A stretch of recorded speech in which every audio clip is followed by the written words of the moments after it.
से चली आ रही सतभक्ति की ऐसी धारा ऋषियों, मुनियों, देवताओं और त्रिदेवों ने भी जिसका भेद ना पाया। भक्ति तो सभी करते हैं।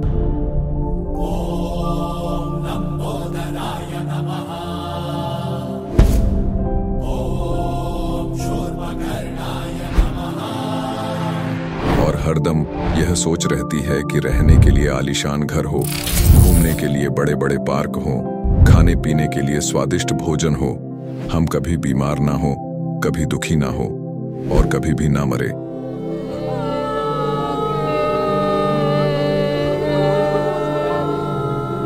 हरदम मौज मस्ती में रहे।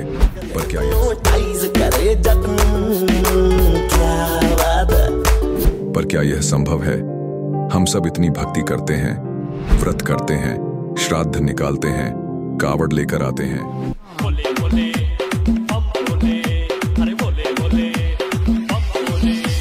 मंदिरों में जाकर मूर्ति पूजा करते हैं,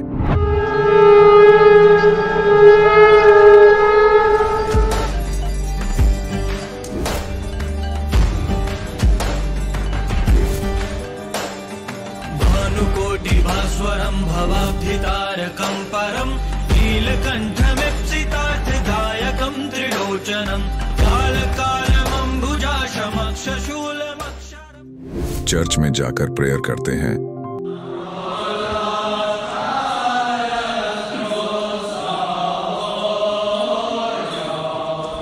मस्जिद में जाकर नमाज अदा करते हैं,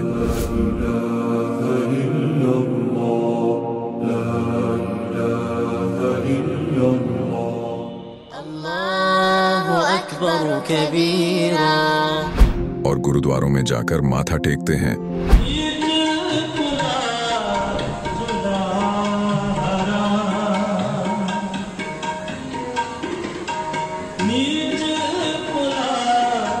फिर भी दुखी क्यों है? लेकिन क्या आप जानते हैं वो कौन सी भक्ति है? वो भक्ति जिसने मीरा को जहर से बचा लिया, ध्रुव और प्रहलाद की रक्षा की, अंधे को आंखें और बहरे को कान दिए, कोढ़ी को काया दी, दुखियों को सुखी जीवन दिया, मरने वाले को जीवन दान दिया और लाइलाज बीमारियों को दूर किया। जब संत रामपाल जी महाराज जी से दीक्षा ले ली थी, उसके बाद जब उनका कुछ विद इन मंथ कैंसर में राहत मिली। जैसे हम लोग परमात्मा का आदेश आया, हम लोग हॉस्पिटल गए और ऑपरेशन कराया। भगत जी 1 रुपया का भी दवाई माता जी को खाना नहीं पड़ा, और जो डॉक्टर कैंसर है बताते थे, वही डॉक्टर के मुख से हमने ये सुना भगत जी कि ये चमत्कार कैसे हो गया। तो हॉस्पिटल में दिखाया तो कैंसर घोषित कर दिया डॉक्टर ने यहाँ। तो फिर इसके इलाज के लिए घूमे, इलाज भी नहीं हुआ, तो फिर घर पे थक के बैठ गए। कैंसर के लिए जिंदल हॉस्पिटल में रहा, उसके बाद सपड़ा हॉस्पिटल में रहा, उसके बाद जयपुर में दिखाया, उसमें कोई इलाज नहीं हुआ। संत रामपाल जी महाराज जी ने चरणामृत प्रसाद दिया और आशीर्वाद दिया और भक्ति ज्ञान दिया, और उसके बाद मैं तंदुरुस्त हूँ। हर दिन में अपना सब कुछ खाता हूँ, मुझे कोई समस्या नहीं। मेरे को बीमारी ये थी सर कि ब्लड ट्यूब में मेरे को एक प्रकार का पस आ गया था और इन्फेक्शन हो गया था। उस इन्फेक्शन को डॉक्टर लोग वो कह रहे थे कि इसमें आपको ऑपरेशन करना पड़ेगा। आश्रम पहुंचने में परमात्मा का नामदान लिया और जो उन्होंने मुझे उपदेश दिया, उस उपदेश देने के बाद उन्होंने आशीर्वाद दिया। आशीर्वाद देने के बाद तत्क्षण में मेरा ये रोग वहीं के वहीं दर्द बिल्कुल ठीक हो गया। भक्ति सभी करते हैं, लेकिन उपरोक्त लाभ सिर्फ सतभक्ति से ही प्राप्त होते हैं। आज भी सतभक्ति करने वाले हजारों लाखों लोगों को शास्त्र अनुसार भक्ति का अद्भुत अनुभव प्राप्त हो रहा है। आइए जानते हैं ऐसे ही लाखों श्रद्धालुओं में से एक सतभक्ति करने वाले इस श्रद्धालु का अनुभव। नमस्कार जी। नमस्कार जी। क्या नाम है जी आपका? मेरा नाम कविता साहू है। कविता जी, आप कहाँ से हैं? मैं राजनांदगांव जिला छत्तीसगढ़ से हूँ। कविता जी, संत रामपाल जी महाराज से नाम दीक्षा आपने कब ली? मैंने 2015 दिसंबर में नाम दीक्षा ली संत रामपाल जी महाराज से। संत रामपाल जी महाराज से नाम दीक्षा लेने से पहले क्या आप भक्ति साधनाएं भी करती थी? जी, भक्ति साधनाएं करते थे, जैसे देखा देखी करते थे। उतना तो हम लोग को भगवान में उतना आस्था नहीं था, जैसे सब करते थे। कभी जो भगवान का सीजन आया, जैसे श्रावण सोमवारी आया तो उसके हिसाब से पूजा कर लेते थे। कृष्ण भगवान का जन्माष्टमी आया उसके हिसाब से ऐसे कर लेते थे। उतना भगवान में किसी के घर में, हम लोग के घर में किसी की इतनी आस्था नहीं थी भगवान पे। तो संत रामपाल जी महाराज की शरण में आने का क्या कारण बना? संत रामपाल जी महाराज के शरण में आने का कारण ऐसे हुआ, हम लोग के पापा तो वो जो थे ना, वो बहुत नशा करते थे। हर एक नशा वो कर चुके थे, जुआ खेलना हर चीज़ कर चुके थे। छोड़ना चाहते थे लेकिन उनसे छूटता नहीं था। तो 2011 में उनको एक दृढ़ता हुआ कि मैं छोड़ूंगा, मतलब ड्रिंक वगैरह करके। तो वो ड्रिंक छोड़ दिए, दृढ़ता करके 2011 में। फिर भगवान ढूंढने लगे वो। फिर ढूंढते ढूंढते बहुत भगवानों की भक्ति की, गुरु खोजे। फिर आशाराम जी के पास गए, रायपुर आए थे तो फिर वहाँ से उनने नाम दीक्षा ले ली। फिर भी उनको कोई लाभ नहीं हुआ। मतलब वो नशा तो छोड़ दिए सिर्फ ड्रिंक का, लेकिन उसके जगह ना वो तंबाकू खाने लगे, गुड़ाखू करने लगे, लेकिन उसका नशा नहीं छूट पाया। और पापा को ना बहुत ज़्यादा नशे के चक्कर में बहुत ज़्यादा कर्जा हो गया था। वो कमाते तो थे लेकिन उनके पास पैसा ठहरता ही नहीं था। वो लेबर रखे थे काम करने के लिए, लेकिन वो ना जो लेबर को पैसा भी ना कर्ज लेके देते थे। इतनी हम लोग की आर्थिक स्थिति बिगड़ चुकी थी नशा के कारण। तो ऐसी मेरे पापा 2011 पहले तो इतना भक्ति साधना नहीं करते थे, लेकिन उनको एक तलब लगी कि भगवान को खोजने की। तो 2011 में भगवान की खोज भी निकले। मतलब ऐसी आसपास से पूछे तो उनके एक फ्रेंड थे, दोस्त डॉक्टर, तो उनके ज़रिए वो ना भगवानों से वो तांत्रिक टाइप से करते थे। तो उनके ज़रिए ना वो बहुत भगवान की भक्ति करते थे। सारी आरतियाँ उनको याद हो गई थी। और गांव में एक गुरु भी बना रखे थे। तो उनको घर में लाके, फिर गुरु बनाने के बाद, भक्ति करने के बाद वो घर में लाके गांजा भी पिलाते थे। तो हम लोग, मतलब मैं बहुत डांटती थी कि आप लोग ऐसे ऐसे मतलब भक्ति में लगे हैं तो ऐसे ऐसे तो नहीं बोलते भगवान। तो बोलते थे कि शंकर भगवान को हुम दे रहे हैं, ऐसे करके ना मतलब गांजा पिलाते थे घर में।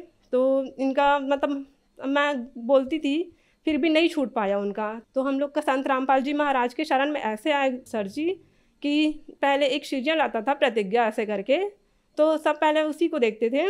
तो एक दिन वो नहीं आया, तो हम लोग ऐसी चैनल पलटा रहे थे, तो उसमें संत रामपाल जी महाराज का सत्संग आ रहा था। उसमें अभिलाष साहेब जी के साथ उनका ज्ञान चर्चा चल रहा था। तो हम लोग देखे तो गुरु जी संत रामपाल जी महाराज और अभिलाष साहेब जी का ज्ञान चर्चा हो रहा था। उसमें संत रामपाल जी महाराज अभिलाष साहेब जी का मतलब सच्चाई बता रहे थे, और हम लोग को लगा सच, हाँ ये तो सच बता रहे हैं, एकदम पोल खोल रहा है, ऐसे करके हम लोग हंसते थे। फिर कभी कभार देखते थे, फिर पापा उसको देखने लगे।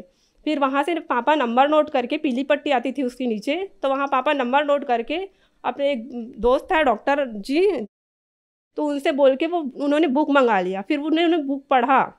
फिर पढ़ने के बाद वो हम लोग को बिना बताए ही बरवाले चले गए अकेले ही। फिर बरवाला जाने के बाद ना वहाँ जाके उन्होंने नाम दीक्षा ले लिया। फिर आने के बाद बताया हम लोग को कि मैं यहाँ से नाम दीक्षा ले लिया हूँ और ऐसे ऐसे नियम हैं, ऐसे करके। मेरे पापा की नाम दीक्षा लेने के बाद मेरे दोनों भाइयों भी ने भी नाम ले लिया। उसके बाद मैंने भी पापा के कहने पे संत रामपाल जी महाराज के पास नाम दीक्षा ले ली। फिर धीरे धीरे मुझे ज्ञान हुआ नाम दीक्षा लेने के बाद कि संत रामपाल जी महाराज ही सही भक्ति विधि बताते हैं, पूर्ण मोक्ष का मार्ग बताते हैं। वो जो ऐसा मार्ग बताते हैं जो मैं बहुत देखती तो थी, पढ़ती भी थी कई कुछ चीज़ और ढूंढती भी थी। तो वो सही ज्ञान ना संत रामपाल जी महाराज के पास ना मिला। क्योंकि वो ना टीवी में देखती थी, तो वो शास्त्र है ना उनको खोल खोल के बताते थे, और जितने भी बाकी गुरु देखती थी वो ऐसी मतलब कहानी बता देते थे या फिर कुछ भी बता देते। तो दृढ़ता हुआ कि हाँ ये सही बता रहे हैं ऐसे करके। तो इस प्रकार से हम लोग संत रामपाल जी महाराज के शरण में आए। संत रामपाल जी महाराज से भक्ति साधना मंत्र लेने के बाद आपको लाभ भी मिले? जी, संत रामपाल जी महाराज से नाम दीक्षा लेने के बाद हम लोग को बहुत लाभ हुआ। पहले तो लाभ हुआ तो मेरे पापा जी का नशा छूट गया, हर एक बुराई छूट गया उनसे, कि वो पहले बहुत नशा करते थे। फिर संत रामपाल जी महाराज के शरण में आने के बाद उन्होंने सारी नशा, सारी बुराइयाँ, सारे चीज़ छोड़ दिए। और नशा के कारण घर में बहुत कलेश होता था, वो भी छूट गई। और नशा के कारण पापा को बहुत कर्ज हो गया था, वो भी संत रामपाल जी महाराज की दया से पूरा चुकता हो गया। और आज हम लोग की आर्थिक स्थिति अच्छी है परमात्मा के दया से। और एक लाभ बताना चाहूँगी सर जी, कि घर के सामने में एक हॉल बनाए हैं, तो वहाँ ना पापा और छोटे भैया ना सीट लगा रहे थे। तो ऊपर में इंगल 12-20 फीट का इंगल ऐसे ऐसे मैं दे रही थी और ऊपर में बिजली का तार जो 2-3 लाइन का ऐसा लगा रहता है बिजली का तार, वहाँ से जा रहा था। तो मैं उठाई, फिर वो दोनों पकड़े, फिर वो उठा के इधर रखने वाले थे और जस्ट वो टकराने वाला था। सेकंड ही, कुछ 1 ही सेकंड हुआ होगा वो टकराना। जस्ट परमात्मा संत रामपाल जी महाराज की दया हुई कि तुरंत लाइट बंद हो गया, नहीं तो उस दिन मेरे छोटे भैया और मेरे पापा उस दिन शायद नहीं बच पाते, करंट लग जाता उन लोग। और मैं एक बार स्कूल से आ रही थी, इस रास्ते पे एकदम किनारे पे चल रही थी, तो एक ट्रक आया और उसने पता नहीं उन लोग क्या मस्ती कर रहे थे, क्या कर रहे थे पता नहीं, उन लोग ने ऐसे गाड़ी को ऐसे कर दिया, मतलब घूम ऐसे थोड़ा सा लहरा दिया, तो मेरा साइकिल भी थोड़ा सा ऐसे लहर गया और एकदम मैं किनारे भी थी और मेरा आँख एकदम बंद हो गया और ना मैं एकदम आँख को बंद कर ली। फिर मेरे परमात्मा दिखे और पता नहीं आँख खोली ना तो मैं एकदम बीच सड़क में थी और जो ट्रक था वो बहुत दूर निकल चुका था। तो उस दिन परमात्मा ने मुझे बचा लिया। और लाभ हुआ कि मेरी भाभी है तो उनको 2 बच्चे हुए। तो पहले बच्चे का वो ये हुआ कि जब सोनोग्राफी कराने जाते थे तो वो बोलते थे कि इनका बच्चा बना ही नहीं है, एकदम वीक है। यहाँ तक कि डिलीवरी के पहले दिन तक बोले कि पहले दिन ही गए थे तो बोलते हैं कि इनका तो अच्छा से बच्चा बना ही नहीं है, एकदम वीक है ऐसे करके। तो भाभी आके रोने लगी। फिर उनका जस्ट लेबर पेन स्टार्ट हुआ, फिर गए तो परमात्मा के अर्जी लगाए तो मालिक की दया से, संत रामपाल जी महाराज की दया से बच्चा पूरा स्वस्थ आया। फिर उसके बाद सेकेंड बच्चा हुआ तो उनको भी ऐसे ही बोले कि ये तो मतलब बना ही नहीं है, इसका हाथ पैर कुछ भी है नहीं, मतलब सोनोग्राफी कराया उसमें। तो परमात्मा की दया से वो भी एकदम स्वस्थ है, अभी बहुत अच्छे से है। संत रामपाल जी महाराज से नाम दीक्षा लेने के बाद आपको बहुत सारे लाभ मिले। आपने बताया कि पहले आप पारंपरिक पूजाएं करती थी, आपके घर में पारंपरिक पूजाएं होती थी। संत रामपाल जी महाराज के बारे में कहा जाता है कि संत रामपाल जी महाराज ब्रह्मा विष्णु महेश या देवी देवताओं की पूजा छुड़वाती हैं। तो क्या ऐसा ही आपने संत रामपाल जी महाराज से नाम दीक्षा ली तो देवी देवताओं की पूजा छोड़ दी? जी नहीं, ये बहुत बड़ी भ्रांति है लोगों में कि संत रामपाल जी महाराज ब्रह्मा विष्णु महेश की भक्ति छुड़वाते हैं। संत रामपाल जी महाराज ब्रह्मा विष्णु महेश की भक्ति छुड़वाते नहीं, बल्कि शास्त्र विधि अनुसार उनकी भक्ति बताते हैं, उनका सही मंत्र बताते हैं जिनसे हम लोग को वो अपने स्तर का लाभ दे। वो ऐसा मंत्र देते हैं जो हम लोग के वेद जो पुराण है उसमें देवी देवताओं की मंत्र दिए हुए उनके अनुसार हम लोग को भक्ति बताते हैं, जिससे उनके स्तर का हम लोग को लाभ वो देवताएं देते हैं। संत रामपाल जी महाराज से नाम दीक्षा कैसे ली जा सकती है? अभी बहुत से चैनलों पे संत रामपाल जी महाराज का सत्संग चलता है। उसमें एक पीली पट्टी चलती है नीचे पे, जिस पे बहुत सारे नंबर फ्लैश होते हैं। उस पर कोई भी एक नंबर आप लेके कांटेक्ट करके अपने नज़दीकी दान केंद्र से कांटेक्ट करके संत रामपाल जी महाराज से दीक्षा प्राप्त कर सकते हैं। धन्यवाद जी।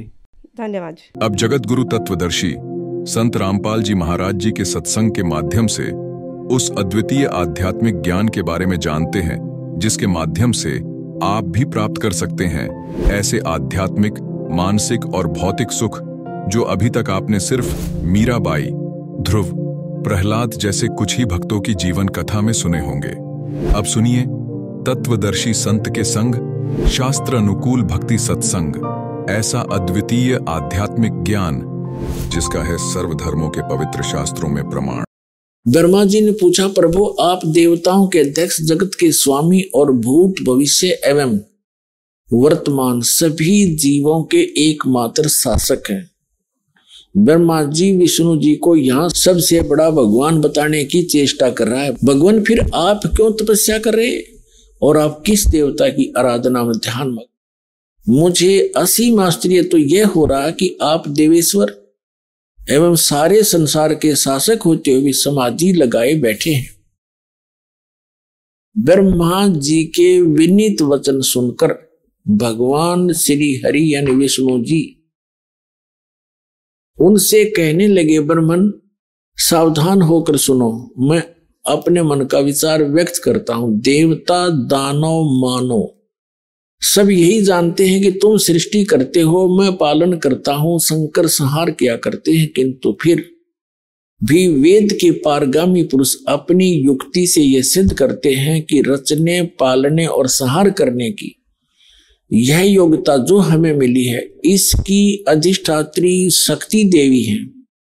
वे कहते हैं कि संसार की सृष्टि करने के लिए तुम में राजसी शक्ति का संचार हुआ है, यानी ब्रह्मा जी रजगुण है, ये सिद्ध होता जा रहा है। और मुझे सात्विक शक्ति मिली है, यानी विष्णु जी सतोगुण है, और रुद्र में तामसी शक्ति का आविर्भाव हुआ है, और शंकर जी तमोगुण है। इस शक्ति के अभाव में तुम इस संसार की सृष्टि नहीं कर सकते, मैं पालन करने में सफल नहीं हो सकता, और रुद्र से संहार कार्य भी संभव नहीं। ब्रह्मा जी हम सभी उसी शक्ति के सहारे अपने कार्य में सदा सफल होते आए। सुवर्त प्रत्यक्ष और परोक्ष दोनों उदाहरण मैं तुम्हारे सामने रखता हूं, सुनो। यह निश्चित है कि उस शक्ति के अधीन होकर ही मैं इस शेष नाग की सैया पर सोता और सृष्टि करने का अवसर आते ही जाग जाता हूं। मैं सदा तप करने में लगा रहता हूं, उस शक्ति के शासन से कभी मुक्त नहीं रह सकता। कभी अवसर मिला तो लक्ष्मी के साथ सुख पूर्वक समय बिताने का सौभाग्य प्राप्त होता है। मैं कभी तो दानों के साथ, राक्षसों के साथ युद्ध करता हूं, और अखिल जगत को भय पहुंचाने वाले दैत्यों के विकराल शरीरों को शांत करना मेरा परम कर्तव्य हो जाता है। भगवान विष्णु जी बता रहे हैं, मुझे सब प्रकार से शक्ति यानी दुर्गा के अधीन होकर रहना पड़ता है। उन्हीं भगवती शक्ति का यानी दुर्गा जी का मैं निरंतर ध्यान किया करता हूं, और ब्रह्मा जी मेरी जानकारी में इस भगवती शक्ति से बढ़कर दूसरे कोई देवता नहीं, यानी दुर्गा से ऊपर मैं किसी भगवान से परिचित नहीं हूं। ये सबसे बड़ी, मेरे लिए सबसे बड़ी भगवान दुर्गा है।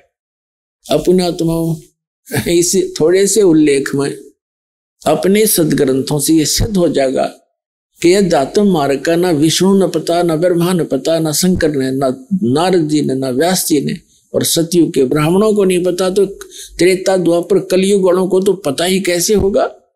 यह आपके रूबरू आ गया कि उधर से सतयुग के ब्राह्मण भी वेद के पूरे विद्वान माने जाते थे और दुर्गा की पूजा करते थे। इधर विष्णु जी कह रहे हैं कि मैं दुर्गा की पूजा करता हूं और इससे ऊपर कोई भगवान नहीं जानता मैं। तो आ गया सतर इनके अध्यात्म ज्ञान का, स्पिरिचुअल नॉलेज का। तो क्या पता था इन ब्रह्मा विष्णु में इसको, जिनको हम सर्वज्ञ मानकर पूजा किया करते थे। अब देखो ये दोनों यानी सतयुग के ब्राह्मण और विष्णु जी क्या कह रहे हैं कि हम दुर्गा की पूजा करते हैं। वेद में कहीं लिखा दुर्गा की पूजा करने का? श्रीमद् भगवत गीता में लिखा कहीं दुर्गा की पूजा करने का? एक शब्द तो सुना दो। तो इसको कहते हैं लोक वेद सटदल उआ बाई बकदा। अब दुर्गा जी क्या कहती है आपको दिखाते हैं 562 पृष्ठ पर। ये देखिएगा 7वां स्कंद और संक्षिप्त देवी भागवत 562 पृष्ठ पे। देवी के द्वारा हिमालय को ज्ञानो उपदेश और ब्रह्म स्वरूप का वर्णन। अब श्री देवी जी कहने लगी पर्वतराज।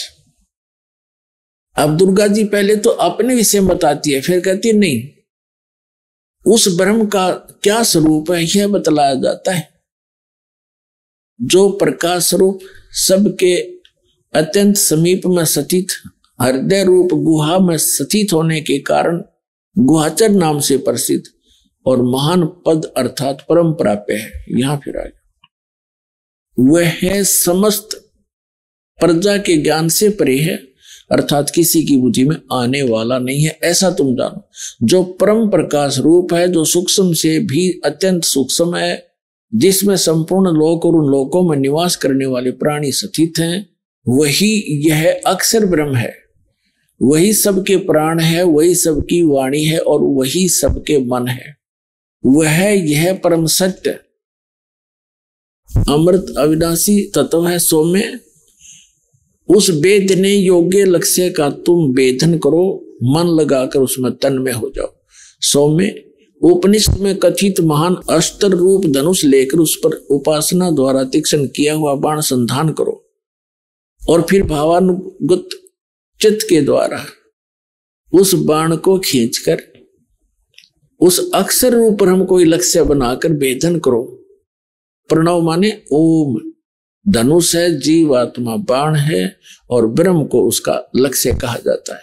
अब यहां देखिए, उस एकमात्र परमात्मा को ही जाने, दूसरी सब बातों को छोड़ दो। अब दुर्गा क्या कह रही है कि केवल एक ब्रह्म की पूजा करो, मेरी पूजा भी छोड़ दो। क्या कह रही है दुर्गा जी कि उस केवल एक ब्रह्म की पूजा करो, उसका ओम नाम है, और उसको ब्रह्म की साधना जीवात्मा करे।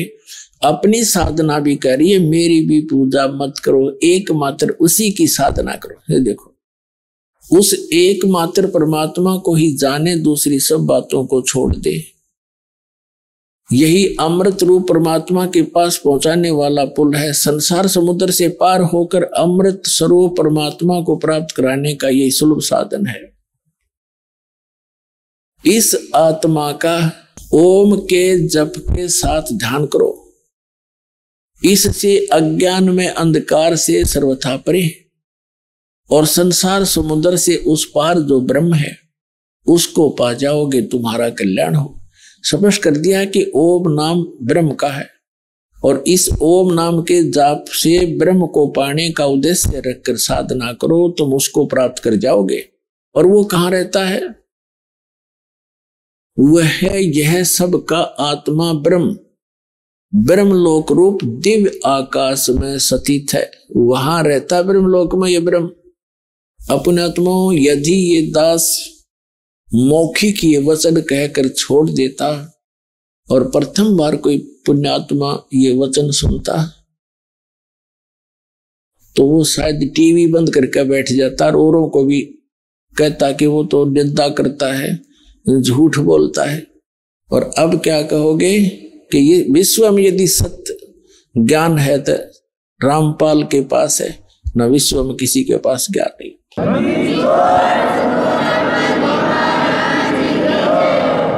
अब हम आते हैं श्रीमद् भगवत गीता अध्याय नंबर 7 पर। इसके अंदर एक बहुत ही निर्णायक ज्ञान है, बहुत ही निर्णायक ज्ञान है, लेकिन हम समझ नहीं सके इन सदग्रंथों को, जिस कारण से हमें बहुत हानि हुई, जिसकी पूर्ति अब हो पाएगी। अब देखिएगा श्रीमद् भगवत गीता, गीता प्रेस गोरखपुर से प्रकाशित है। जयदाल गोविंद का इसके अनुवादक है। यह है 7वां अध्याय। हमने ये पढ़ लिया पहले, फिर पढ़ लेते हैं। प्रथम मंत्र में क्या कहा है कि गीता ज्ञानदाता कहता है, हे पार्थ, अनन्य मन से मुझ में आसक्ति रूप आसक्त चित्त अर्थात अनन्य भाव से मेरे प्राण होकर योग में लगा हुआ, जिस प्रकार से तू समग्र माने सब प्रकार से मुझको संशय रहित जानेगा, उसको सुन। अब दूसरे में 7वें अध्याय का श्रीमद् भगवत गीता का दूसरा मंत्र पढ़ते हैं। मैं तेरे लिए इस विज्ञान से तत्व ज्ञान को संपूर्णता कहूंगा, जिसको जानकर संसार में फिर कुछ भी जानने योग्य शेष नहीं रह जाता। अब तीसरे मंत्र में कहा कि हजारों मनुष्यों में कोई एक मेरी प्राप्ति के लिए यत्न करता है। यत्न करने वाले योगियों में भी कई एक मेरे प्राण होकर मुझको तत्व से अर्थात यथार्थ रूप से जानता है। चौथे में कहा है, ये पृथ्वी जल अग्नि वायु आकाश मन बुद्धि और अहंकार भी इस प्रकार ये 8 प्रकार से विभाजित मेरी प्रकृति है। यह 8 प्रकार के भेद वाली तो अपरा मेरी जड़ प्रकृति है। और हे महाभाव, इससे दूसरी को जिससे यह संपूर्ण जगत धारण किया जाता है, मेरी जीव रूपा परा अर्थात चेतन प्रकृति जान। अपने आत्मा यहां यह सिद्ध हो गया कि 2 प्रकृति बताई जा रही है। एक तो यह बताया है कि पृथ्वी जल वायु आकाश मन बुद्धि और अहंकार, ये 8 का योग से ये बनती है जड़ प्रकृति। और दूसरी यह चेतन प्रकृति दुर्गा है, अष्टंगी है। यहां ये कोड वर्ड है क्योंकि श्रीमद् भगवत गीता वेदों का सारांश है। 4 वेद इतने मोटे हैं और उनसे ये पतली सी बुक 18 अध्याय बने हैं, जिसमें कुल 700 मंत्र हैं। तो वो कोड वर्ड ज्यादा है और कोड वर्डों को टीचर ही समझा करते हैं। हमारे दातम गुरु जो थे वो टीचर नहीं थे, उनको इनका गूढ़ रहस्य का ज्ञान नहीं था। तो यहां सिद्ध हो गया कि एक तो ये जड़ प्रकृति, ये 8 जो बताई, पृथ्वी जलवायु अग्नि आकाश मन बुद्धि और अहंकार है, और दूसरी चेतन ये दुर्गा है। अभी स्पष्ट करेंगे आपके सामने। दुर्गा को प्रकृति भी कहते हैं। अब आगे ये क्या बताना चाहता है। अब गीता अध्याय नंबर हम 7 पढ़ रहे हैं, श्रीमद् भगवद गीता का अध्याय हम 7 पढ़ रहे हैं, और इसमें ये 11वां मंत्र हम पढ़े। हे भरत श्रेष्ठ, मैं बलवानों का बल यानी आसक्ति और कामना से रहित बल सामर्थ्य, मैं बलवानों का बल हूं और सभी प्राणियों को, भूतों को, इन प्राणियों के धर्म के अनुकूल, शास्त्र अनुकूल काम मैं हूं। अब हम 12 से लेंगे।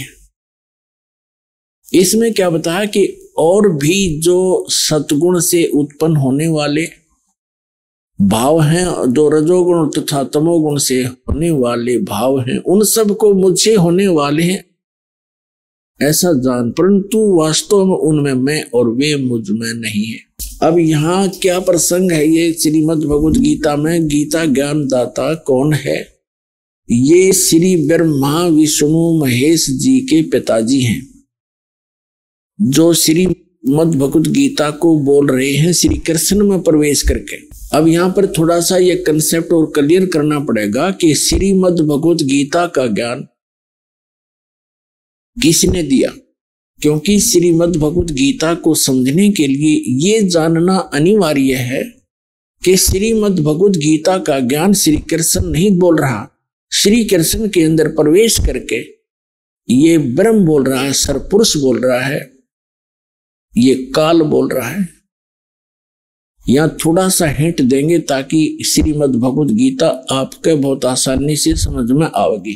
अब आपको दिखाते हैं कि जब महाभारत का युद्ध समाप्त हो चुका और युधिष्ठिर जी को राजगद्दी प्राप्त होगी, तो श्री कृष्ण ने कहा पांडवों से कि अब मैं द्वारका जाना चाहता हूं।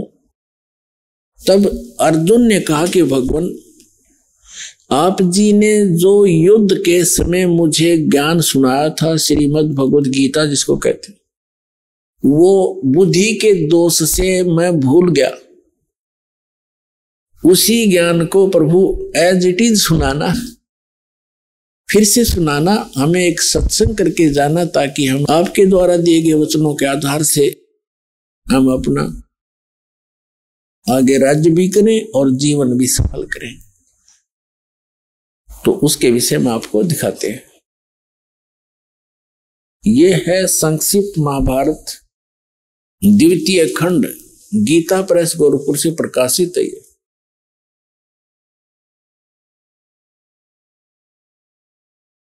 और इसके कहां से छपा है, इसके अनुवादक भी वही हैं, द्वितीय खंड, संपादक तथा संशोधक जयदयाल गोविंद का, और ये यहां से छपी है।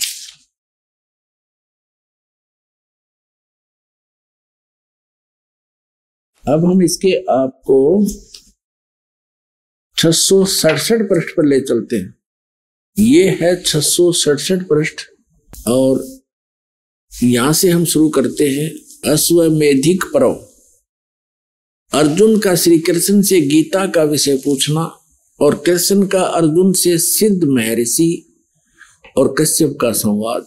यह देखिए, जन्मे जय ने पूछा ब्राह्मण, शत्रुओं का नाश हो जाने के बाद जब महात्मा श्री कृष्ण और अर्जुन सभा में बैठकर वार्तालाप कर रहे थे, उसमें उनमें क्या क्या बातचीत हुई। तो वैशंपायन जी ने कहा, राजन, श्री कृष्ण सहित अर्जुन ने जब अपने राज्य पर पूरा अधिकार प्राप्त कर लिया तो वे दिव्य सभा भवन में आनंद के साथ रहने लगे।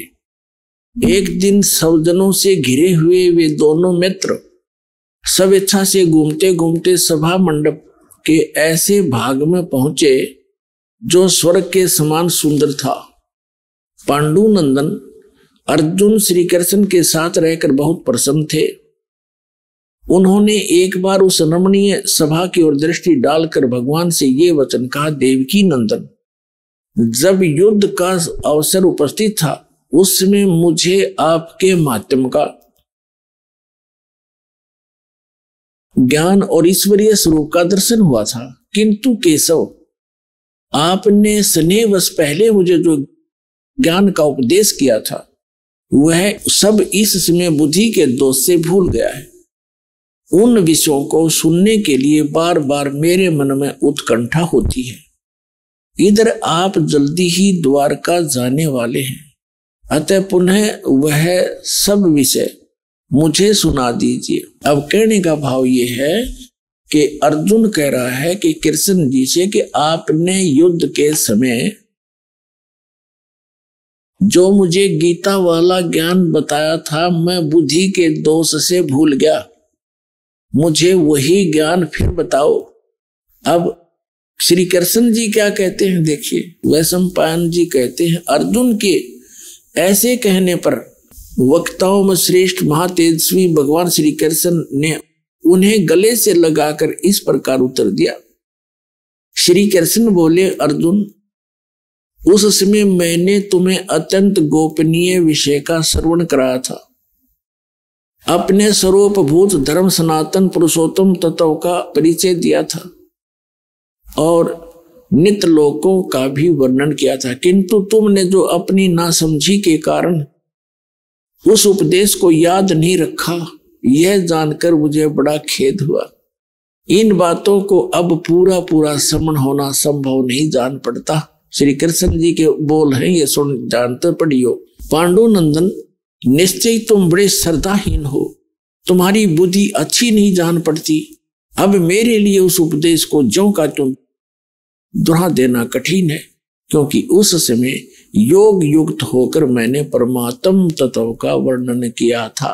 पुण्यात्माओं, ये भी एक विचलित आत्मा होती है। अब देखो, जैसे दास सत्संग कर रहा है और प्रथम बार कोई श्रोता इसको सुन रहा है, आज के सत्संग को मुश्किल से वो 60% याद रख सकता है, मुश्किल से। और फिर 1 हफ्ता 10 दिन के बाद, महीने 2 महीने के बाद वो मुझे मिले और मुझसे कहे, जी वो सत्संग आपने किया था वो फिर से सुनाना, तो मैं तुरंत सुना दूंगा। यदि मैं अपने होश हवास में बोल रहा हूं और मैं ये कहूं कि तेरी बुद्धि अच्छी नहीं है, तू श्रद्धाहीन व्यक्ति है, तूने वो सत्संग याद क्यों नहीं रखा, और मैं ये कहूं मुझे तो अब याद नहीं, कोई बात हुई या? इसे सिद्ध है कि श्री कृष्ण नहीं बोल रहा था गीता का ज्ञान, उसके अंदर वो काल बोल रहा था प्रवेश करके। अब उसको कुछ भी याद नहीं। फिर कहता उससे मैंने योग युक्त होकर के वो ज्ञान बोला था। योग युक्त का अर्थ होता है परमात्मा से कनेक्ट हो जाना। इसे सिद्ध है कि परमात्मा कोई अन्य है जिससे वो कनेक्ट होने की बात कर रहा है। और जब युद्ध के मैदान में इसे भयंकर स्थिति में योग युक्त हो सकता है, अब पीस है उस टाइम, तो शांति है, तो उसमें और जल्दी हो जाना चाहिए था योग युक्त, जबकि बिजली गिर गई। वास्तविकता यह है कि श्री कृष्ण जी ने योग ज्ञान पता ही नहीं ना, उन्होंने बोला। उन्होंने फिर आगे इसमें अपने सत्र का ज्ञान दे रखा, वो गीता से मेल भी नहीं खाता। इससे आगे गीता है अलग से लिखी हुई है, वो तो गीता से मेल भी नहीं खाता, कैख भी नहीं मिलता आपस में। तो कहने का भाव यह है कि श्री कृष्ण में प्रवेश कर कहीं काल बोल रहा था। इसके बहुत से प्रमाण हैं। अब पहले तो ये प्रसंग क्लियर करता हूं, ये काल कौन है? ये ब्रह्मा विष्णु महेश के पूज्य पिताजी हैं। और गीता अध्याय नंबर 4 के श्लोक नंबर 5 और 9 में ये क्या कहता है कि अर्जुन, तेरे और मेरे बहुत जन्म हो चुके, तू नहीं जानता, मैं जानता हूं। मेरे जन्म और कर्म अलौकिक है। इसके कर्म अलौकिक कैसे है? जैसे श्री कृष्ण में प्रवेश करके प्रेत की तरह गीता का ज्ञान बोल दिया।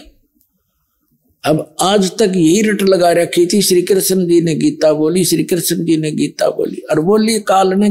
कृष्ण जी को तो पता भी नहीं मैंने बोला क्या था गीता में, श्रीमद् भगवत गीता अध्याय नंबर 7 के श्लोक नंबर 24 और 25 में ये स्पष्ट करता है गीता ज्ञानदाता के अर्जुन, ये बुद्धिहीन मनुष्य जो सामने खड़े हैं आज, ये सोच रहे होंगे कि मैं श्री कृष्ण हूं। ये मुझ अव्यक्त को व्यक्तिम आपनम मनन्ते अबुझा, मुझ अव्यक्त को, व्यक्त माने गुप्त रहता हूं, मैं अपनी योग माया से छुपा रहता हूं, कभी किसी के सामने नहीं आता। और श्री कृष्ण जी तो सामने खड़े थे, श्री कृष्ण होते ये वचन कहते तो सामने खड़े थे, वो छुपे का।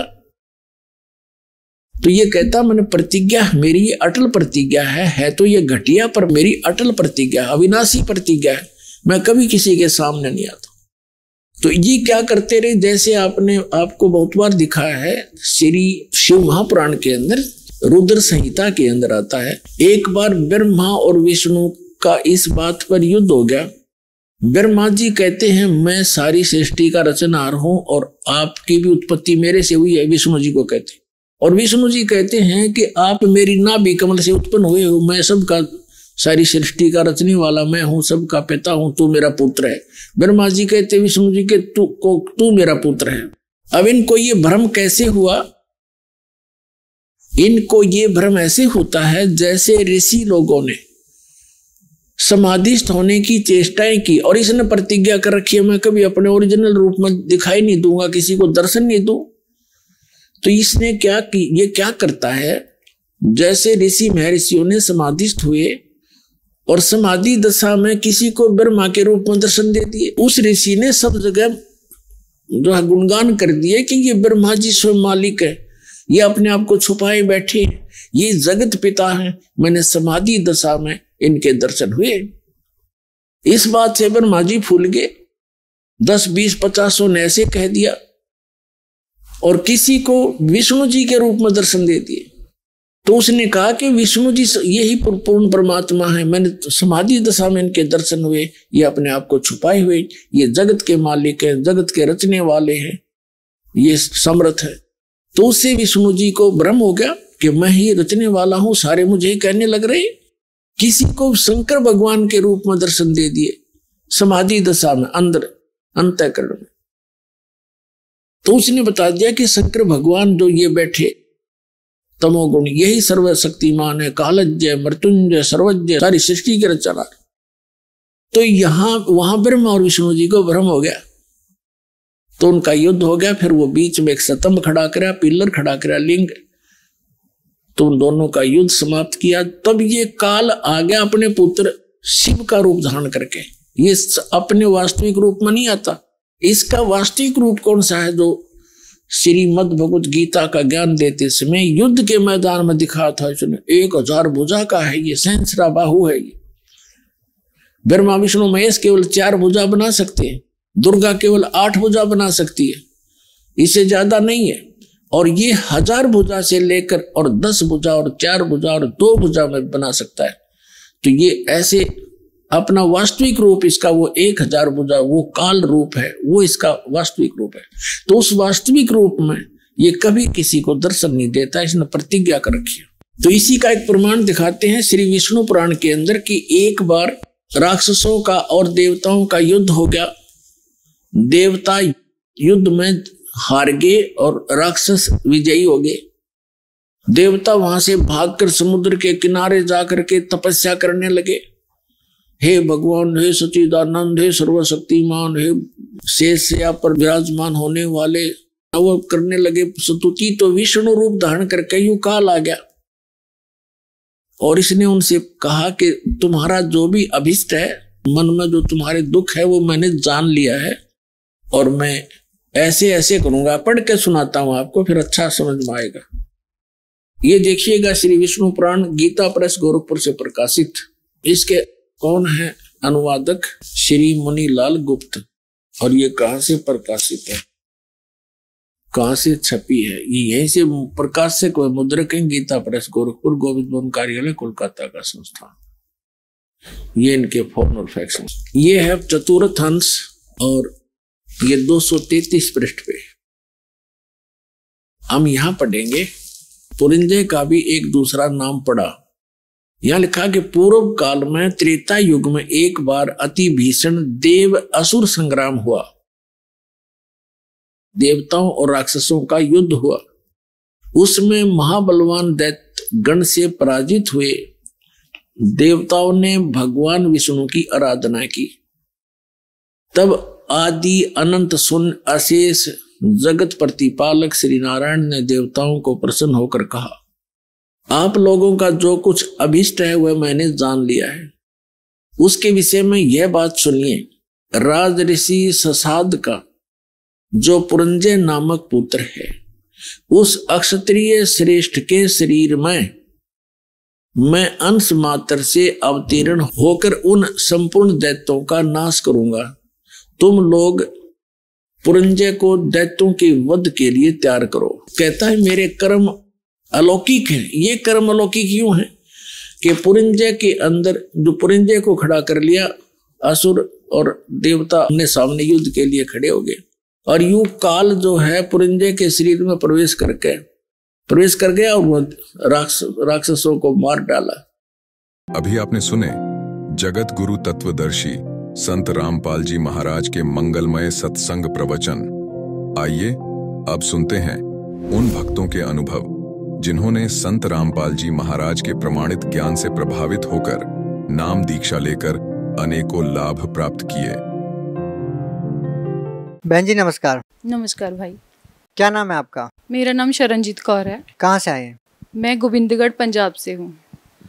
संत रामपाल जी महाराज की शरण में कब आए? मैं संत रामपाल जी महाराज की शरण में 1 जनवरी 2014 को आई थी। संत रामपाल जी महाराज से नाम दीक्षा लेने से पहले आपने कहाँ से नाम दीक्षा ले रखी थी? संत रामपाल जी महाराज की शरण में आने से पहले मैंने 2009 में राधा स्वामी पंथ से मतलब बाबा गुरविंदर सिंह जी से नामदान लिया था। तो उन्होंने उनकी शरण में गए थे, तब तो ऐसे लग रहा था कि यही सच्चे गुरु हैं, इनसे बड़ा दुनिया में कोई गुरु नहीं है। लेकिन बाद में पता चला, जब उनकी भक्ति करने के बावजूद हमें इतने दुख मिले, इतना कष्ट था कि हमारे घर में इतना कलेश रहता था कि कोई भी बात होती थी तो पहले घर पे ऐसे हो जाता था कि जैसे मातम का माहौल हो जाता है, इस प्रकार हो जाता था। हम कोई भी खुशी नहीं कर पाते थे। हमें फिर भी ऐसा लगता था कि जैसे ये कर्मों का फल है, हमें भुगतना ही पड़ेगा। संत रामपाल जी महाराज की शरण में कैसे आए? संत रामपाल जी महाराज बंदी छोड़ सतगुरु रामपाल जी महाराज की शरण में हम 1 जनवरी 2014 को आए थे। उनसे पहले मतलब दिसंबर 2013 में हमारे नेबरहुड में एक आंटी रहते हैं, उन्होंने संत रामपाल जी महाराज जी से दीक्षा ली हुई है। तो वो आंटी आते थे। पहले तो आंटी ने कहा कि हम लोग काल की भक्ति करते हैं, तो हमें यकीन नहीं होता था। मैंने कहा भाई अंकल, उनके मतलब जो आंटी हमारे पास आते थे वो उनके हस्बैंड मतलब जो हमारे अंकल हैं वो काफ़ी बीमार रहते थे। तो हमें लगा कि अंकल बीमार रहते हैं। वो आंटी भी 40 साल से राधा स्वामी पंथ से जुड़े हुए थे। लेकिन मुझे ऐसा फील होने लगा था कि देखो बुढ़ापे में आंटी का दिमाग चल गया है, आंटी अंकल की वजह से इधर उधर भटकने लग गए हैं, मतलब उन्होंने अपनी भक्ति छोड़ दी थी। तो हमें ऐसा लगता था। मैंने कहा मम्मी आप ना आंटी से बात मत किया करो। मेरे मदर इन लॉ की वो काफ़ी अच्छी फ्रेंड है, तो मैंने कहा उनसे आप बात मत किया करो भी, मुझे अच्छा नहीं लगता जब वो आंटी आते हैं गुरुजी को, मतलब हमारे बाबा गुरविंदर सिंह जी को काल बताते हैं कि वो काल की भक्ति देते हैं, मुझे बिल्कुल अच्छा नहीं लगता। मम्मी कहते हैं नहीं, उनकी बात में कोई दम है, वो आते हैं, उनकी बात में कोई लॉजिक है, अगर कुछ कहते हैं तो उन्हें कुछ पता होगा तभी वो ऐसा कहते हैं। मैंने कहा मैं क्या भी, मुझे अच्छा नहीं लगता भी, मैं तो आंटी से बात ही नहीं करूँगी। आंटी आते थे, आंटी ने आके मुझे कहना शरणजीत तू ज्ञान गंगा पुस्तक पढ़। मैंने कहा आंटी आप आते हो ठीक है, आते रहो, मगर मैं ज्ञान गंगा नहीं पढ़ूंगी, मुझे कहना भी मत भी, मैं तो अपनी भक्ति कर रही हूँ, मुझे वही ठीक है। तो आंटी ने कहा भाई हमें इस भक्ति से कोई लाभ नहीं होता। तो मैंने कहा देखो लाभ तो हमें पता नहीं, लाभ भक्ति करने से होता है या नहीं होता, ये तो हमारे कर्मों का फल है, भुगतना ही पड़ेगा। आंटी कहते हैं नहीं, जो सच्चा गुरु होता है वो हमारे कर्मों का जो दुष्लाभ होता है वो उसे काट देता है, उस पर मेक मार देता है। लेकिन मैंने कहा नहीं आंटी ऐसा कुछ नहीं होता, भी हमें कर्मों का फल भुगतना पड़ता है। लेकिन आंटी जब रोज़ मतलब रात को 9 बजे आते, उन्होंने 11 बजे तक हमें समझाना भी नहीं आप लोग काल की भक्ति करते हुए ऐसा करने से हमें कोई लाभ नहीं होता। हमें मतलब हमारे शरीर में पता लगने लग जाता है कि अगर हम भक्ति करते हैं तो हमारी मतलब तरक्की होती है। हमें पता चलना चाहिए कि हमारी भक्ति हो रही है तो कितनी इकट्ठी होती है। मैंने कहा नहीं आंटी मैं नहीं आऊँगी। तो फिर भी आंटी ने अपना काम नहीं छोड़ा, आंटी आते हमें समझाते रहते। तो मैंने कहा अगर आप इतना ही कह रहे हो तो हमें उनकी शरण में लेके जाओ, मैं देखना चाहूँगी वो गुरु कैसे हैं। फिर आंटी कहते भी मैं आपको बुक दूंगी ज्ञान गंगा, आप बुक पढ़ो भी, आपको पता चल जाएगा भी उनकी बातों में कितना दम है। मैंने कहा मैं बुक तो नहीं पढ़ूंगी लेकिन मैं ज़रूर जाके देखना चाहूँगी बरवाला कैसा है, उनका आश्रम कैसा है, गुरुजी कैसे ज्ञान देते हैं। आंटी कहते मैं लेकर चलूँगी, फिर भी आप एक और बुक पढ़ो। मैंने बड़ी मुश्किल से नियम ही पढ़े थे बुक ज्ञान गंगा पुस्तक से, तो मुझे लगा भी इतनी बंदिशें हैं, इतने रूल्स हैं, हमसे तो फॉलो नहीं होंगे। फिर भी मैंने सोचा कि अगर हम स्कूल में जाते हैं, बच्चों को स्कूल लगाते हैं, देखो तो स्कूल में भी तो कुछ रूल्स होते हैं, हमें ओबे करने पड़ते हैं। मैंने क्या नियम थे ऐसे जिससे आपको लगा कि ये बंदिशें हैं, रूल्स हैं, इनको फॉलो करना मुश्किल होगा? क्या रूल्स थे वो? सर देखिए ऐसे इतने अगर हम अब कहें कि रूल्स हमें मुश्किल लगते हैं, देखिए रूल्स कहने को रूल्स हैं लेकिन हमें वो बिल्कुल भी मुश्किल नहीं लगते।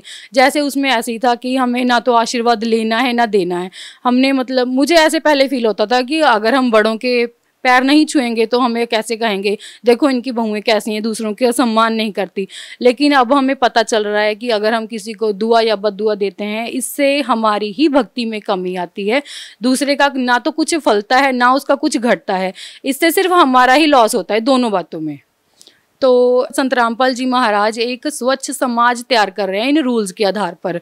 मतलब उन्हें अगर हम ऐसे नहीं कह सकते कि वो बहुत कठिन रूल है, सिर्फ उनका मेन टॉपिक, मेन जो उनका उद्देश्य है, उन्होंने सिर्फ एक समाज, स्वच्छ समाज सुधार करना है। और सर आश्रम में जाके मुझे इतना अच्छा लगा, ऐसे लगा कि हम लोग जैसे पहले यहाँ रहते थे, ये हमारा ही घर है। लेकिन मुझे इतना अच्छा लगा वहाँ की सुविधाएं देखकर, मुझे बहुत खुशी हुई। हमें लगा कि वाकई में अगर आश्रम होना चाहिए तो ऐसा ही आश्रम होना चाहिए। वहाँ जाके देखा मतलब भगत वहाँ के जो लोग हैं, दूसरों को जो चाहे कोई पहली बार जाता है उन्होंने इतने प्यार से डील करते हैं कि भगत जी आप इधर आओ इधर, मतलब वो सब कुछ बहुत अच्छी तरह से समझाते हैं। संत रामपाल जी महाराज से नाम दीक्षा लेने के बाद आपको क्या लाभ मिले? सर पहले तो मेरी बचपन से यही इच्छा थी कि देखो इंसान पैदा होता है और मरता है, मरने के बाद कहाँ जाना है ये किसी को पता नहीं होता। उधर हम राधा स्वामी पंथ में जाते थे तो वहाँ उनका यही था कि हम एक बूंद हैं और हमने प्रकाश रूपी समुद्र में जाके समा जाना है। लेकिन मेरे मन में फिर भी यही इच्छा रहती थी कि इतनी बूंदें हैं, इतना बड़ा समुद्र बन गया, फिर भी वो कितनी की बूंदें हैं जो उनमें समाएंगी। लेकिन जो मेरा बचपन से यही प्रश्न था, गुरुजी संत रामपाल जी महाराज की शरण में आने के बाद पता चला कि हमारा सच्चा पिता कबीर साहिब है, हमने मरना है और उन्हीं की शरण में जाना, उन्हीं की गोद में बैठना है। ये मेरा बचपन से प्रश्न था, वो मेरा अब ख़त्म हो चुका है। और सर लाभ तो मुझे बहुत ज़्यादा मिला है। देखिए मैंने कभी सोचा नहीं था, हम 5 सिस्टर्स हैं और मेरे मतलब जो पापा की थिंकिंग है उनका यही सोचना था कि हमें अपना घर ससुराल नहीं छोड़ना चाहिए। तो मेरे हस्बैंड इतना नशा करते थे, मैं और मेरी मदर इन लॉ, बस हम दोनों को ही पता था कि मेरे हस्बैंड इतना नशा करते हैं। मेरे मदर इन लॉ उनको रोकते भी थे कि बेटा ये गंदी बात है, मतलब हमें नशा नहीं करना चाहिए। तो फिर भी वो जैसे कह लो किसी की बात सुनते नहीं थे। नशे वाला इंसान दूसरे को तो पागल ही समझता है। मेरे हस्बैंड का भी बिल्कुल यही हिसाब था, वो तो ऐसे कहते थे कि ये तो वैसे ही बोलते रहते हैं, इनको कोई मतलब पता नहीं, कोई ज्ञान नहीं है। लेकिन जब हमने संत रामपाल जी महाराज से नाम दीक्षा ली तो हमने घर पर गुरुजी का नित्यनेम वाणी, मतलब जो हम घर में वाणी चलाते थे, गुरुजी कहते हैं कि जिस घर में ये गरीबदास जी की वाणी चलेगी उस घर में जानवरों का भी उद्धार हो जाएगा। मेरे हस्बैंड तो फिर भी एक चलो मनुष्य हैं, तो उन्हें वाणी सुन के ही मतलब जैसे कह लो मन में इतना भय पैदा हो गया कि अगर मैं नशा करता रहूँगा तो मैं सिर्फ काल का भोजन तैयार कर रहा हूँ। तो उन्होंने धीरे धीरे गुरुजी की वाणी सुननी शुरू कर दी और अब वो बिल्कुल अच्छी तरह से बिल्कुल ठीक हो गए हैं, बिल्कुल नशा नहीं करते। अगर अब उनकी शॉप पर कोई आकर कहता है कि सुखविंदर तू ये खा ले, तो वो कहते हैं कि प्लीज़ मेरी दुकान से बाहर चले जाओ, अब मैं ये कुछ नहीं करता। तो उनके दोस्त कहते हैं कि 900 चूहे खा के बिल्ली हज को चली। तो मेरे हस्बैंड उनको यही कहते हैं कि देखो मैं तो बिल्ली बनकर हज करने चला भी गया और तुम लोग अभी भी वहीं फिर रहे हो, तुमने अभी तक हज शुरू भी नहीं की। और क्या लाभ मिले बहन जी संत रामपाल जी महाराज से नाम दीक्षा लेने के बाद? सर ऐसा है कि मेरे बेटा है 9 साल का, उसका भी जैसे स्कूल में खेलते खेलते ही फ्रैक्चर हो गया। उसकी एल्बो इतनी ज़्यादा फ्रैक्चर हो गई कि बिल्कुल उसकी हड्डी का चूरा हो गया। मेरा बेटा यही है, तो अब देखिए इसकी एल्बो बिल्कुल सही है, ये देखिए मतलब इसकी आर्म बिल्कुल सीधी हो गई, लेकिन जब हमने इसका ऑपरेशन करवाया था तो मतलब इसकी एल्बो का जॉइंट ऐसे ही रह गया था। डॉक्टरों ने कह दिया कि अब ये सीधी नहीं हो सकती। फिर हमने पीजीआई से इसका ऑपरेशन करवाया। पीजीआई वाले डॉक्टर ने ऐसा बोल दिया था कि देखिए अब आपके ऊपर डिपेंड करता है कि इसकी एल्बो सीधी होती है या नहीं होती। लेकिन गुरुजी की शरण में आने के बाद हमने गुरुजी से ही प्रार्थना की। मैंने कहा गुरुजी मेरा तो एक ही बेटा है, देखो उसमें भी अगर कोई प्रॉब्लम आती है तो मुझे बहुत गंदा लगता है। देखिए भी दूसरे लोग हमें मजाक करेंगे, देखो इन्होंने गुरु बदला था तो इसलिए हुआ। गुरुजी कहते नहीं ऐसा कुछ नहीं है, आप सच्ची भक्ति कर रहे हो, भक्ति करो, आपका बेटा बिल्कुल ठीक हो जाएगा, परमात्मा से बिल्कुल ठीक कर देंगे। गुरुजी की दया के बाद देखिए मेरा बेटा बिल्कुल सही है। इसकी बेटा क्या नाम है आपका? हंसिक। कहाँ से आए आप? मंडी के अंदर। क्या हो गया था आपको? मैं झूले से गिर गया था। तो हाथ टूट गया था आपका? डॉक्टर क्या कह रहे थे? डॉक्टर कह रहे थे ये नहीं जुड़ेगी अब। तो फिर कैसे ठीक हुए आप? मैं गुरुजी ने मेरी ठीक कर दी। ये जो आपके हाथ में एक्सरे हैं, ये रिपोर्ट्स है, इसमें क्या है? सर ये इसी की रिपोर्ट्स हैं। हमने जब इसका गोविंदगढ़ से मतलब प्लस्तर करवाया था तो डॉक्टर ने मतलब पता नहीं इसका जॉइंट कैसे जोड़ा। तो जब हम पीजीआई चले गए, गोविंदगढ़ के डॉक्टर ने हमें ये कह दिया था कि देखिए मेरे बस की बात नहीं है, आप इसे जहाँ मर्जी ले जाइए। तो हमने मन में सोचा कि चलो पीजीआई ले जाते हैं। फिर हमने सोचा कि पीजीआई में हमारा कौन है भी, हमें कौन जल्दी से संभालेगा भी। डॉक्टर ने तो कह दिया कि इसको जल्दी से जल्दी जहाँ मर्जी आपको ठीक लगता है वहाँ ले जाओ। तो हमने गुरुजी से प्रार्थना की, गुरुजी अब तो आप ही का सहारा है, आप ही की शरण में है, अब आप ही जो करना चाहते हो वो करो। तो हमने मन बनाया, हम लोग पीजीआई चले गए। तो पीजीआई के डॉक्टर्स ने देखकर मतलब इसके हाथ की मूवमेंट बिल्कुल रुक गई थी, इसका हाथ बिल्कुल नीला पड़ गया था। तो डॉक्टर्स ने कहा कि वहाँ के डॉक्टर के अंधे ही थे, उन्होंने ऐसे ही कर दिया। मान लो वो वहाँ जब हम गए तो डॉक्टर साजिद हमें ऐसे मिले जैसे वो गुरुजी ही आ गए हों। तो गुरुजी ने ही हमें बिल्कुल संभाला और उन्होंने ही इसका ऑपरेशन किया। उन्हीं की दया से ये मेरा बेटा आज बिल्कुल ठीक है, इसका हाथ काम कर रहा है। पहले आप राधा स्वामी पंथ से जुड़े थे, अब आपने संत रामपाल जी महाराज से नाम दीक्षा ले ली है। क्या आपको ऐसा लगता है कि गुरु बदल के आपने कुछ गलत किया? सर मुझे बिल्कुल अब ऐसा नहीं लगता। पहले मुझे लगता था कि जैसे कह लो हम लोग समाज से डरते थे, लेकिन अब मुझे बिल्कुल पता चल गया है कि गुरु बदलना कोई पाप नहीं है। अगर हमें एक डॉक्टर से दवाई लेने के बाद आराम नहीं मिलता है तो हम दूसरे डॉक्टर के पास भाग कर जाते हैं कि नहीं हमें जल्दी ठीक होना है। अब हमें इतना ज्ञान हो गया है कि हम इस इतने गंदे समाज में रह रहे हैं, हमें इससे छुटकारा चाहिए। तो हमें सच्चे रास्ते पर चलने के लिए कुछ ना कुछ तो करना ही पड़ेगा। जब गुरुजी इतना ज़ोर शोर से मीडिया के सामने कह रहे हैं कि ये रास्ता गलत है, जो 3 देवों की भक्ति करते हैं उनकी कभी मुक्ति नहीं होती, ये सब गुरुजी अपने आप नहीं कह रहे हैं, उन्होंने वेदों से प्रमाण हमें स्पष्ट दिखाए हैं। वो मीडिया के सामने टीवी के ऊपर साधना चैनल पर जो गुरुजी का सत्संग आता है 7:40 से 8:40 तक, वो गुरुजी उनमें स्पष्ट सभी ग्रंथों का सामने दिखाते हैं। गुरुजी हमारे ऐसे झूठ नहीं बोलते हैं, उन्होंने सारा प्रमाण दे रखा है। बहन जी देखिए, संत रामपाल जी महाराज ने हिंदुस्तान के सभी धर्मगुरुओं की भक्ति प्रणाली पर प्रश्न चिन्ह खड़ा कर दिया है।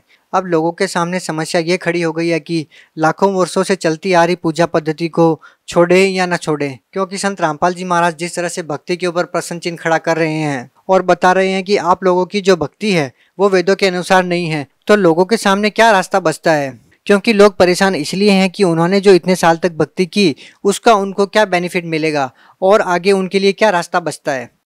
देखिए सर, अब जो हमारा समाज है वो काफ़ी मात्रा में पढ़ा लिखा हुआ है। अब हमारे देश में अगर हम कहें कोई अनपढ़ नहीं है, कोई इतना बेवकूफ़ भी नहीं है कि हमें अगर कोई कहे कि आंखें बंद करके इस रास्ते पर चलो, कोई नहीं चलेगा।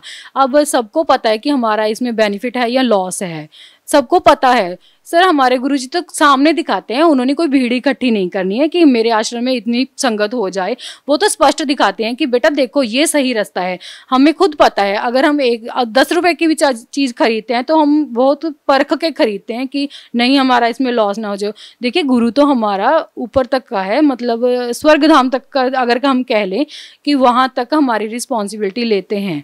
तो हमारे गुरुजी कोई गलत रास्ता नहीं बताते हैं, वो तो वेदों के आधार पर ही सब कुछ बता रहे हैं। जैसा कि आप लोग कहते हैं कि संत रामपाल जी महाराज से जो भी नाम दीक्षा ले लेता है वो नशा नहीं करता, क्या ग्राउंड लेवल पे ये बात बिल्कुल सत्य है कि संत रामपाल जी महाराज से जुड़े जितने भी श्रद्धालु हैं वो नशा नहीं करते, ये नशीली वस्तुओं को हाथ नहीं लगाते? यदि वो लगाते हैं तो फिर वो क्या है? देखिए सर, ये बिल्कुल सही बात है। हमारे गुरुजी मतलब ऐसा नहीं है कोई कुछ कहते हैं ये कुछ देते होंगे तो इनका नशा छूट गया। गुरुजी की वाणी में ही इतना दम है, उनके वचन में इतनी ज़्यादा शक्ति है कि वो इंसान अपने रास्ते से इधर से उधर नहीं हो सकता। मेरे हस्बैंड, मैंने जैसे आपको बताया कि बहुत ज़्यादा नशा करते थे। मतलब गुरुजी संत रामपाल जी महाराज जी की शरण में आने से पहले आप यकीन नहीं करेंगे कि मैंने उनको चोरी से नशा छुड़वाने की कितनी दवाई ला कर दी। वो ऐसे ही खा लेते थे, मुझे गालियां निकालते थे। तू कहती है तो मैं खा लेता हूँ, वरना मेरा खाने का कोई मन नहीं है। देखिए सर, मैं खुद नहीं जानती कि मैंने कितना पैसा खर्च किया होगा, लेकिन जब हमने गुरुजी की शरण में गुरुजी से नाम दीक्षा ली तो मैंने गुरुजी से पहले जाते यही प्रश्न पूछा, भाई गुरुजी मेरे हस्बैंड ने नाम दीक्षा नहीं ली है। तो गुरुजी ने हमें ऐसे ही कहा कि बेटा वो भी आएगा, इस मार्ग के अलावा कोई मार्ग नहीं है, वो इसी मार्ग पर आएगा। तो मुझे पहले ऐसे लगा कि गुरुजी की ये तो बाकी संत जैसे कहते हैं वैसे ही कह रहे हैं कि मेरे हस्बैंड वो तो मुझे पागल कहते हैं कि अभी आपकी उम्र नहीं है नाम जाप करने की। तो मैंने सोचा भी, फिर भी हमने बार बार उनको कहते रहे कि नशा छोड़ दो, नशा छोड़ दो। फिर मुझे यकीन हो गया जब गुरुजी ने कहा कि बेटा वो इसी मार्ग पर आएगा। तो मैंने कहा कि अगर परमात्मा ने वचन कर दिया है तो मेरे हस्बैंड जरूर आएंगे, अगर नहीं आते तो फिर मैं भी ये नाम जाप नहीं करूँगी। लेकिन परमात्मा ने मुझे 1 साल में ही दिखा दिया कि वो सच में ही सच्ची भक्ति है, हमें सच्ची भक्ति करने से ही लाभ होंगे। मेरा प्रश्न आपसे ये है कि जो लोग संत रामपाल जी महाराज के ज्ञान से प्रभावित है और वो लोग नशा नहीं छोड़ सकते, लेकिन फिर भी वो सोचते हैं कि मैं नशा नहीं छोड़ सकता, फिर भी वो नाम लेना चाहते हैं, क्या वो व्यक्ति संत रामपाल जी महाराज से नाम दीक्षा ले सकता है? देखिए सर, गुरुजी की वाणी में इतनी शक्ति है कि उस इंसान का खुद ही मन नहीं करेगा कि वो नशा करे। यदि करे तो सर उसकी इतनी हिम्मत ही नहीं होगी, उसकी आत्मा अलाउ नहीं करेगी। यदि फिर भी मान लीजिए यदि वो व्यक्ति नाम दीक्षा लेने के बाद भी नशा करता है, क्या वो भगत है या नहीं? सर नहीं, वो बिल्कुल भगत नहीं है, क्योंकि हमारे गुरुजी ने बिल्कुल साफ शब्दों में कहा है कि बेटे कोई भी प्रकार का नशा नहीं करना है और ना ही किसी को करने देना है। हम उसे मतलब पैसा भी नहीं दे सकते। क्या ये सत्य है कि संत रामपाल जी महाराज के जितने भी श्रद्धालु हैं वो न तो दहेज लेते हैं न दहेज देते हैं? हाँ जी सर, ये बिल्कुल सत्य बात है। हमारे मतलब मन में ही जैसे कह लो कि अगर हम दहेज लेते या देते हैं तो कोई भी इंसान खुशी से ना तो देता है ना लेता है। क्या ये भी बात सत्य है कि संत रामपाल जी महाराज के जितने भी शिष्य हैं वो किसी प्रकार का श्राद्ध नहीं निकालते, तीर्थ व्रत नहीं करते? जी नहीं सर, हमारे मतलब भगत समाज में ऐसा कुछ नहीं है। अब हमारे भक्तों को सिर्फ पता चल गया है कि ये सर्व जो कर्म कांड है इनका कोई फल नहीं मिलता है। पहले तो इंसान डरता ही श्राद्ध निकालता था कि अगर हम नहीं करेंगे तो हमारे पूर्वज नाराज हो जाएंगे। देखिए अब हम मतलब 2014 से हमने गुरुजी की दीक्षा ली है, हमने कुछ नहीं किया, कोई माथा नहीं टेका, कोई मतलब दुर्गा पूजा वगैरह हमने कुछ नहीं की है। हमें खुद पता चल रहा है कि हम सही रास्ते पर अब जा रहे हैं। पहले जो करते थे उल्टा हमें उसका बेनिफिट की बजाय लॉस ही होता था। अगर हम कुछ भी मतलब श्राद्ध निकालते थे तो बेशक हम ऐसे ही सोच के निकालते थे कि अब हमारे पूर्वज खुश हो जाएंगे, हमें कोई ना कोई लाभ मिलेगा। सर आप यकीन नहीं कर सकते कि हमें कितना बड़ा लॉस होता था तब, लेकिन अब हमें बिल्कुल बेनिफिट ही होता है। आप भगत समाज को क्या संदेश देना चाहेंगे? सर देखिए, मेरी इतनी औकात नहीं है कि मैं भगत समाज को आदेश दे सकूं। मैं तो सिर्फ प्रार्थना करना चाहूँगी अपने भाई बहनों से, जो बहनें मतलब मेरी तरह पहले दुखी होंगी, जिनके हस्बैंड्स नशा करते होंगे, मैं तो उनसे यही प्रार्थना करूँगी कि प्लीज़ गुरुजी का सत्संग सुनो। संत रामपाल जी महाराज जी का सत्संग 7:40 से 8:40 तक कर आता है और उनका ज्ञान समझो। गुरुजी क्या कहते हैं, गुरुजी की वाणी में इतना दम है, कोई भी इंसान अब दुखी नहीं रह पाएगा अगर वो गुरुजी का ध्यान से मतलब सत्संग सुनेगा। बहुत बहुत धन्यवाद। सत्संग